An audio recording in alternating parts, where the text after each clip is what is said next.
Hello, Essence Magazine. My name is Nevlin Naji. I am an independent filmmaker and also a core member of the New Negroes Film Society. We are an artist collective and an activist space that is dedicated to supporting and promoting works by Black women filmmakers. On behalf of the New Negroes Film Society, I would like to share this videotaped letter to highlight some concerns that we've had amongst ourselves and our peers regarding your short film contest for Black women filmmakers.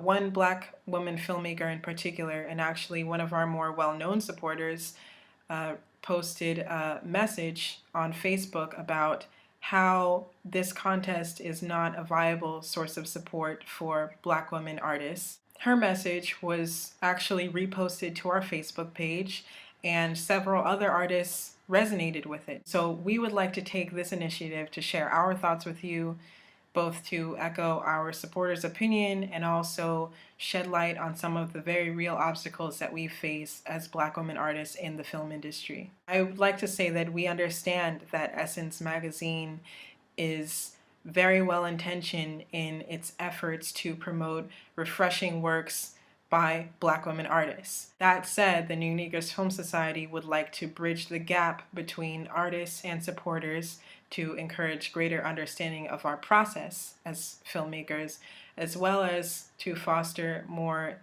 effective support networks in our community. As Black women artists, we have several obstacles facing us in the film industry, one of them being a lack of funding. One could argue that one of the major reasons why we don't see as many films by and about Black women is because we are faced with so many gatekeepers with our work. Film can be an incredibly expensive medium, and it is often very difficult for us to raise money to create works that reflect our authentic voice. The main reason for this is because the granting institutions that provide money for filmmakers have historically excluded Black women from their selection process, coupled with the otherness that's associated with Black female perspectives.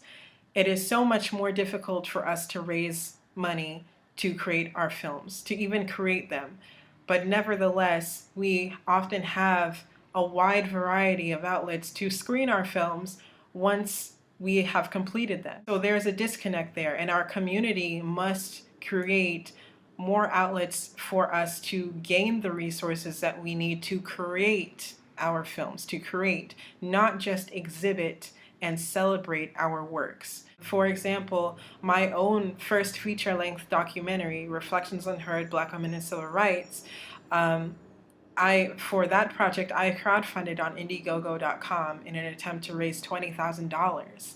And I worked tirelessly on that campaign, and I ended up only raising a fraction of what was needed to complete the film. I ended up actually having to go part-time in school and use the remainder of the tuition money that I would have used as a full-time student and pay to complete my film. The result was well worth it because now the film is screening in festivals and universities globally, all over the world, and it is receiving very wide reception. But I also want to emphasize that my journey was at times it was very isolating and very difficult.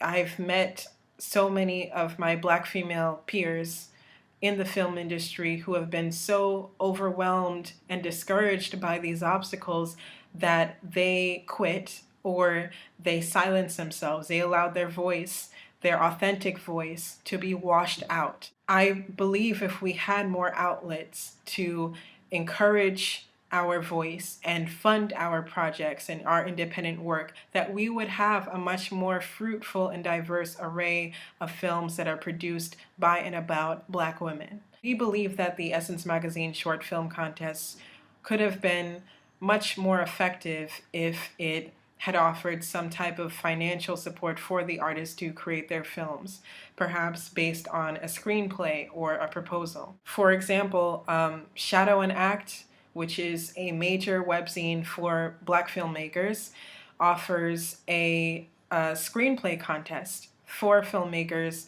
annually in which the winner submits their screenplay and they receive a grant to create their film based on the winning script. Shadow and Act actually operates on a much, much smaller budget than Essence Magazine, so we do believe that it is within your reach to provide these sorts of resources to Black women filmmakers. Also, the time frame that the short film contest gave to produce the film, which was November 3rd to December 5th, is not actually reflective of what is really needed to create the groundbreaking works that Essence Magazine has requested. We often spend months or even years researching, writing, casting, shooting, editing, making quality films is an incredibly involved process. It would be best to allow a reasonable time frame in order to produce a short that is 20 minutes or less. Most grant-making organizations offer cycles every few months or annually or on a rolling basis, so that's another example. It would be actually very surprising if most of your submissions did not come from filmmakers who have either already finished their work prior to November 3rd or who are already equipped with a variety of resources that are readily at their disposal, which is unfortunately not often the case for most of us. Media is a very, very powerful tool, and it is crucial for more of our voices to be heard. In order to do this, we must be given more opportunities to create without boundaries. So we hope you will take these issues into consideration in the future. If you would like to receive any more information about the New Negroes Film Society, please feel free to visit our webpage at www.newnegroesfilm.org. Thank you so much for your time and best wishes.